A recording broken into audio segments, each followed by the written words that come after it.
بڑی مشکل صورتحال سے آج کل آپ دو چار ہیں. ایک طرف محبت علی کا سخت امتحان ہے یا نہیں؟ محبت علی کا سنگین امتحان آج کے دور میں لیا جا رہا ہے یا نہیں؟ اور ایک طرف ہم ہیں کہ ہم اپنے کردار کے حوالے سے اپنی ذمہ داری کی طرف متوجہ ہی نہیں. لوگوں کی حالت یہ ہو گئی ہے کہ ان کو منت کرنی پڑتی ہے کہ نماز پڑھا کرو، ہو علی والا اور نماز سے نفرت کرے.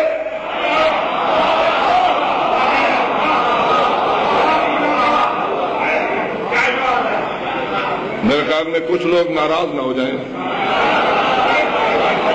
اگر ہو بھی جائیں تو مجھے پرواہ نہیں کرنا چاہیے، اس لیے کہ میں تو دیکھ رہا ہوں علی تو علی کا ادنا سا شاگرد بھی مستحب نوافل بھی نہیں چھوڑتا.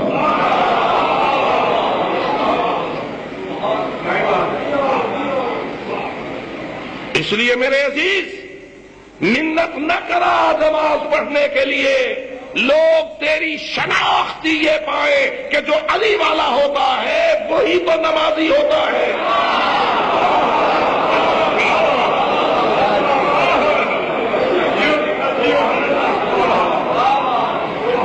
سچی محبت وہ ہے کہ جو علی کے کردار سے محبت ہو. علی سخی تھے یا نہیں؟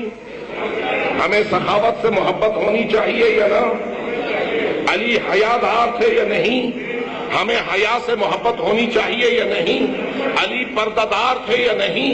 ہمیں پردے سے محبت ہونی چاہیے یا نہیں؟ علی غریب پرور تھے یا نہیں؟ ہمیں غریب پروری سے محبت ہونی چاہیے یا نہیں؟ علی یتیم پرور تھے یا نہیں؟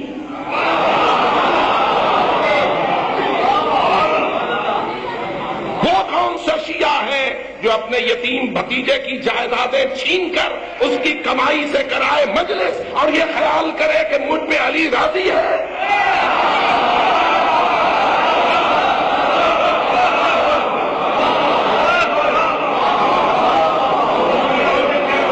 یاد رکھ میرے محترم دوست، چور پہ علی کبھی راضی نہیں ہوتا، ڈاکو پہ علی کبھی راضی نہیں ہوتا، جواری پہ کبھی علی راضی نہیں ہوتا، بے حیا پہ کبھی علی راضی نہیں ہوتا، بے غیرت پہ کبھی علی راضی نہیں ہوتا، بے پردہ پہ کبھی علی راضی نہیں ہوتا.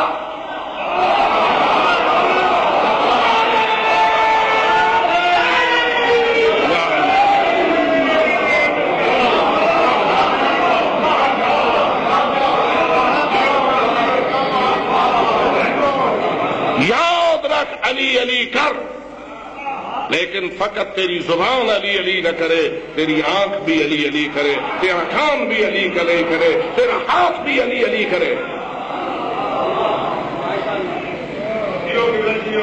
علی والے وہ نہیں ہوتے جو فقط دولت و دنیا لینے کے لیے لے کے دروازے پہ آتے ہیں. علی والے وہ ہوتے ہیں سر کٹ جائے تو ہر قطرے سے بھی علی علی کی آواز بلند ہو.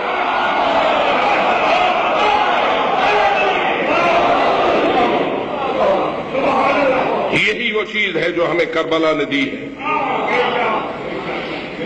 یہی وہ چیز ہے جو ہمیں کربلا نے دی ہے. بس دو جملے تشریف لائے ہیں میرے بات پڑھنے والے، فقط دو جملے عرض کرتا ہوں. کیا تیرا اور میرا ایمان ہے یا نہیں کہ شب عاشور جب چراغ بجھ گیا تھا، امام نے خود چراغ بجھا دیا تھا اور اندھیرے میں اپنے جانثاروں کو آزمایا تھا، یہ کہہ کر کہ جس کو زندگی پیاری ہے جانا چاہتا ہے تو چلا جائے، اندھیرا ہو گیا ہے، میں نہیں چاہتا کہ کوئی شرمندہ ہو. لیکن میں لاکھوں مرتبہ قربان جاؤں ان ہستیوں پر جن میں سے سب سے پہلے ابو الفضل العباس تھے. اٹھ کھڑے ہوئے اور کہنے لگے یا ابن رسول اللہ، کیا اس لیے چلا جاؤں میں زندہ رہوں آپ مارے جائیں؟ مجھے اس زندگی کی کوئی ضرورت نہیں جو آپ کی شہادت کے بعد مجھے میسر ہو. تجھ میں لاکھوں سلام اے ام البنین کے چاند، آج تیرا نشان اس لیے علمدار اور عزاداری کا نشان ہے کہ تو نے اپنی جان کو حسین پر قربان کرنے کا عہد پورا کیا. کہا یا ابن رسول اللہ، کیا اس لیے میں چلا جاؤں کہ میں زندہ رہوں آپ مارے جائیں؟ ایسا نہیں ہو سکتا، جینا ہے تو آپ کے قدموں میں، مرنا ہے تو آپ کے قدموں میں۔ عزادارو، یہ وفا کا دروازہ تھا جو ابو الفضل العباس نے کھولا، اس کے بعد ایک کے بعد دوسرا اپنی وفا شیاری کا اظہار کرنے لگا۔ کوئی کہنے لگا مولا اگر 70 مرتبہ مجھے زندگی اللہ دے اور ہر مرتبہ آپ پہ قربان ہونا پڑے، قربان پہ قربان تو ہوتا رہوں گا، لیکن آپ کو چھوڑ کے جانا گوارا نہ کروں گا۔ تیسرے نے کہا 1000 مرتبہ زندگی دے، 1000 مرتبہ قربان پہ قربان تو ہوتا رہوں گا، لیکن آپ کو چھوڑ کے جانا گوارا نہ کروں گا۔ بالآخر یہ محفل شب عاشور تمام ہوئی۔ امام سجاد فرماتے ہیں پھر کیا ہوا؟ امام خیمے سے نکلے، سارے جانثار نکلے، باہر آئے، امام حسین زیر آسمان کھڑے ہو گئے، ایک ایک کا نام لے کے بلانا شروع کیا۔ قریب آتا تھا ہر شخص اور امام اپنی انگشت کے اشارے سے کہتے تھے جنت میں اپنا محل دیکھ لو۔ حبیب نے دیکھ لیا، مسلم نے دیکھ لیا، زہیر نے دیکھ لیا، ہر ایک نے اپنا اپنا جنت کا محل دیکھ لیا، عین الیقین کی منزل تک پہنچ گئے۔ فقط اب جنتی ہونے کا یقین نہیں بلکہ جنت کو اپنی آنکھوں سے دیکھ لیا۔ اب میں آپ سے پوچھتا ہوں جنہوں نے اپنی اپنی جنت کو اپنے اپنے آنکھوں سے دیکھ لیا، کیا انہوں نے نماز چھوڑ دی؟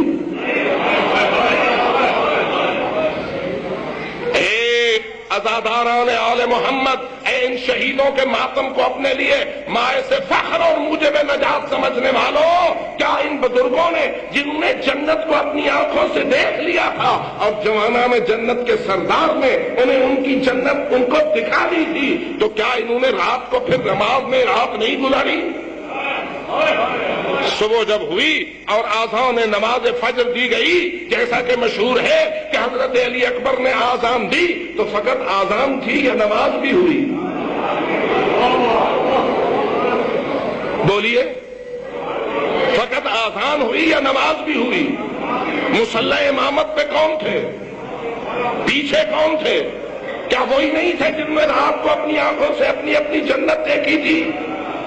اور میں حیران ہوتا ہوں، روز عاشور جب فجر عاشور ہوتی ہے تو اذان علی اکبر کی مجلس منعقد ہوتی ہے اور مجلس عزاداری میں رونے والے اذان علی اکبر کی عزاداری پہ آ کے آنسو بہاتے ہیں۔ لیکن میری آپ سے ایک للہ اپیل ہے، مجھے اتنا بتائیے اذان کے بعد اتنے ہی لوگ نماز میں بھی ہوتے ہیں جتنے مجلس میں ہوتے ہیں؟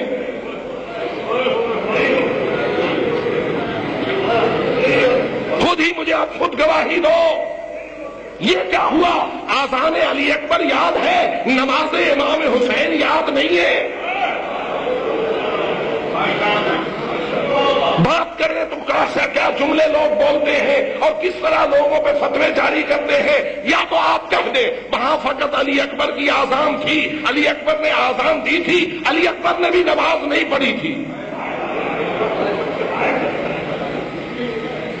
اور اگر تیرا اور میرا ایمان اس کی اجازت نہیں دیتا تو پھر اس کا مطلب تو یہ ہوا نا، آذان علی اکبر کا گریہ ہونے کے بعد سب مومن و عزاداروں کو چاہیے کہ وہ نماز کے لیے رکیں اور نماز فجر بھی اسی سنت میں پڑھیں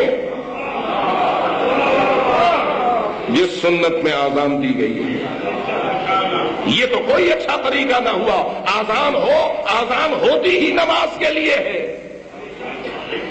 آذان کے بعد نماز نہ ہو تو اس آذان کی تو وہ شان ہی نہیں رہتی ہے کہ جس کے بعد نماز نہ ہو۔ اور یہی وجہ ہے وہاں بھی نماز تھی، یہ تو وہ نمازی تھے جنہوں نے رات کو اپنی آنکھوں سے جنت دیکھی تھی، لیکن پھر جب عاشور کا سورج ڈھلا تو کیا خیال ہے؟ جو ساتھی بچے ہوئے تھے، بہت سارے تو شہید ہو گئے تھے، کچھ امام کے جانثار بچے ہوئے تھے۔ میں آپ سے پوچھتا ہوں نماز ظہر کو آیا اس وقت بھی نماز باجماعت عاشور کے میدان میں ہوئی یا نہ ہوئی؟ جی ہوئی۔ کیسے ہوئی؟ وہ نماز کیسی ہوئی؟ آرام سے ہوئی یا تیروں کی برسات میں ہوئی؟ سے ہوئی یا تیروں کی برسات میں ہوئی، مولا نے چاہا تھا کہ ظالم جنگ کو بند کر دے تاکہ ہم نماز پڑھ لیں۔ ان خبیثوں نے، ان شمروں نے جنگ کو بند نہ کیا۔ جب انہوں نے جنگ بند نہ کی، وقفہ امام نماز کے لیے چاہتے تھے، ملعونوں نے وقفہ کرنے سے انکار کر دیا۔ لیکن ذرا دیکھ تو صحیح، امام نے ان کے وقفہ نہ دینے کے باوجود بھی نماز پڑھائی یا نہ پڑھائی؟ مجھے نہیں سمجھ آتی۔ امام تو شہادتوں کے اندر نماز قائم کرتے ہیں اور تو فقط مجلس کے اندر نماز قائم کرنے سے روکتا ہے، اور پھر کہتا ہے کہ تو حسینی ہے۔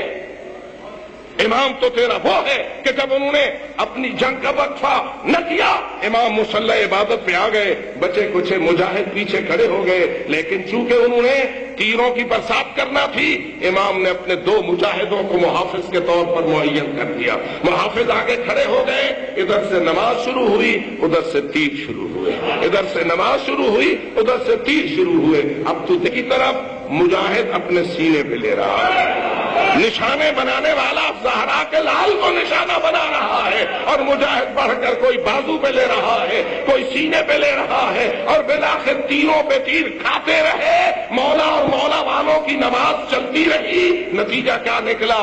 ادھر سے نماز سلام کو پہنچی، ادھر سے سعید ابن عبداللہ حنفی کے بدن میں 13 تیر پیوست ہوئے۔ ادھر سے سلام کا آواز آیا، ادھر سے 13واں تیر سعید کے بدن میں پیوست ہوا۔ سعید گرا، زمین پہ تڑپا، امام نے مصلی عبادت چھوڑ دیا، آگے بڑھے، اس تڑپتے ہوئے مجاہد کے سر کو اپنی گود میں لیا۔ بس میرے آخری جملے ہیں میرے عزیزوں، میں اس کو یاد رکھنا، اس تڑپتے ہوئے محافظ نماز مجاہد کے سر کو اپنی گود میں لیا، اس کی آخری مرتبہ آنکھ کھلی، چہرہ وجہ اللہ حسین کی زیارت کی، اور یہ جملہ اس کی زبان پہ آیا۔ یاد رکھنا، ایک سوال کر لیا اس مجاہد نے۔ کیا سوال تاریخ نے نقل کیا؟ یہ مجاہد سوال کرتا ہے، حل وفیت ابن رسول اللہ، رسول کے بیٹے کیا میں وفا کر سکا؟ اے فرزند رسول، کیا میں وفا کرنے میں کامیاب ہوا؟ زیادہ دیر تو ہو نہ سکتی تھی۔ امام نے فوراً جواب دیا، اور الفاظ یہ آئے، انت امامی الی الجنہ، تیری وفا اتنی بلند ہے کہ جب میں حسین روز محشر جنت کو جانا چاہوں گا، اس وقت تک نہ جاؤں گا جب تک تو میرے آگے آگے نہ چلے، جب تک تو میرے آگے آگے نہ چلے گا۔ اور میرے عزیزو، اب اس سے بڑھ کر میں تجھے نماز کے لیے کیسے مثال دوں؟ اور اگر نہ سمجھ آئے تو بس آخری جملہ سن لے، یہ تو زوال عاشور کی نماز تھی۔ مجھے بتا، عاشور کا سورج غروب بھی ہوا یا نہ ہوا؟ عاشور کا سورج غروب ہوا یا نہ ہوا؟